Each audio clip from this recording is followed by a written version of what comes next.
First, we calculate the mass of this item and it equals 4.98 grams, which almost equals 5 grams. There are 2 of these items in the experiment, so the total mass of both equals 10 grams. Second, we calculate the mass of the angle indicator and it is equal to 10.22 grams, which almost equals 10 grams, and we have also 2 of this indicator in the experiment, so the total mass of both is equals to about 20 grams. After that, we constructed this shape using the tools and prepared all the items needed to do the experiment, and this is the unknown mass that will be determined.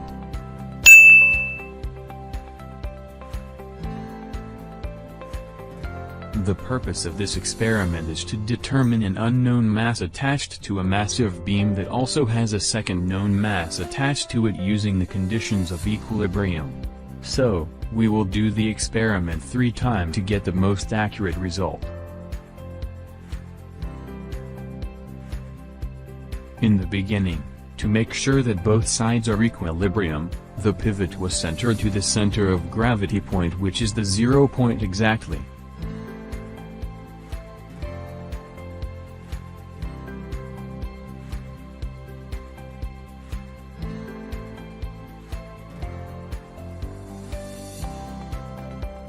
Now, put the unknown mass through the blue item to hang it, and then put a weight of 50 grams on the other side to do the first try of the experiment.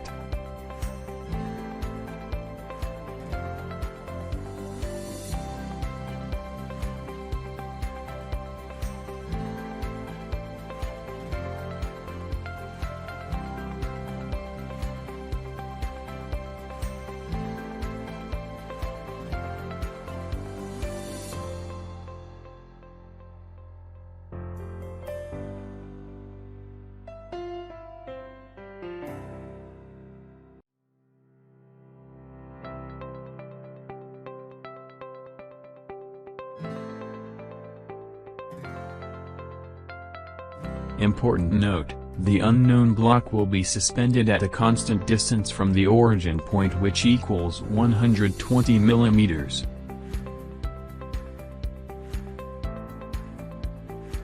After that, we should move the angle indicator of the other side of the ruler until both weights become equilibrium, as you see now.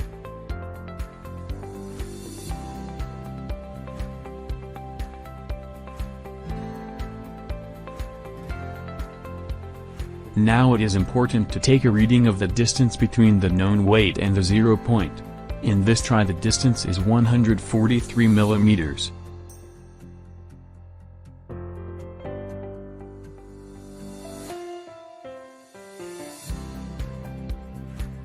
Now, we will do the second try by adding a weight of 20 grams to the 50 grams, so the total known mass in this try equals 70 grams.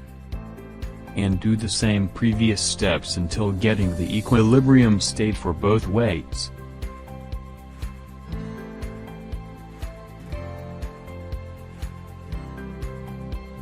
In this try the distance between the known weight and the 0 point equals 109 millimeters.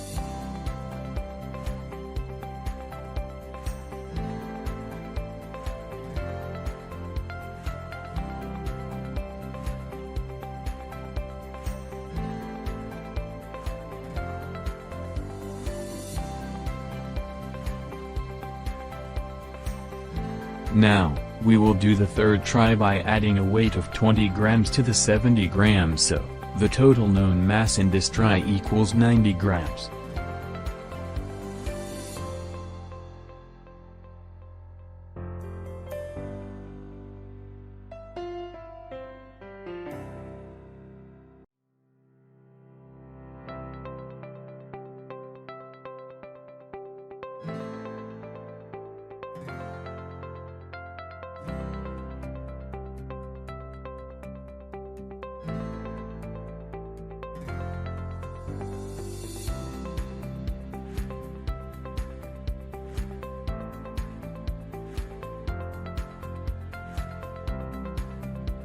And in this try the distance between the known weight and the 0 point equals 89 millimeters.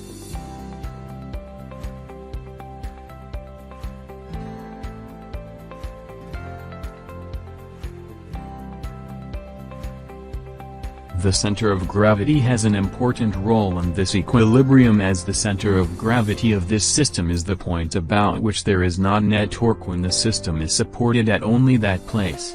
You can balance an object by putting support beneath its center of gravity. Gravity acts on a body as if all its mass was concentrated at its center of gravity.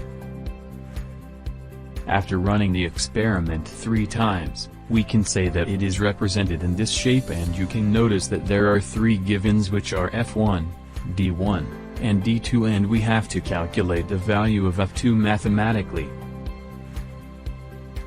To calculate F2, we have to find the torque. The torque can be calculated by multiplying the perpendicular component of an applied force by its distance from the pivot, and to do that we should apply the following equation: F1 times D1 equals F2 times D2, which means clockwise torque equals counterclockwise torque. This means that if an object's rate of rotation doesn't change, then it is said to be in rotational equilibrium. Rotational equilibrium is only possible when the clockwise torque on an object equals the counterclockwise torque on the object.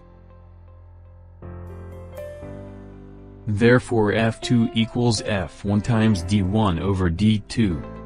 But if we calculated F2 this way, the results will not be accurate, because we should consider the masses of the angle indicator and the spare kit, and we have one of each of them on each side of the meter stick.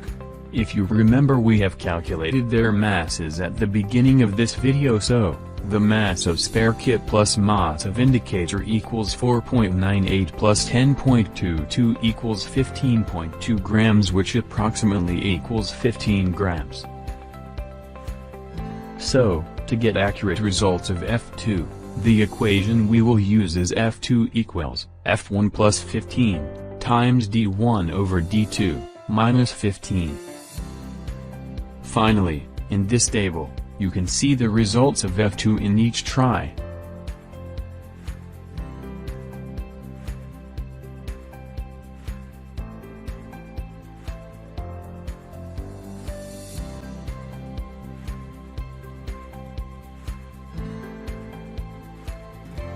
And to be sure that these values are accurate, we calculated the mass of the block directly using the digital balance, and the result was 62.44 grams. According to that, you can notice that F2 experimental and F2 mathematical in each try are in close agreement. Then we are doing okay, and our experiment going on successfully, as we got a high level of accuracy. Different sets of masses at different distances on the left-hand side can create more than one anti-clockwise moment. Similarly, more than one clockwise moment can be created by adding additional sets of masses to the right-hand side of the meter rule. Thanks for watching.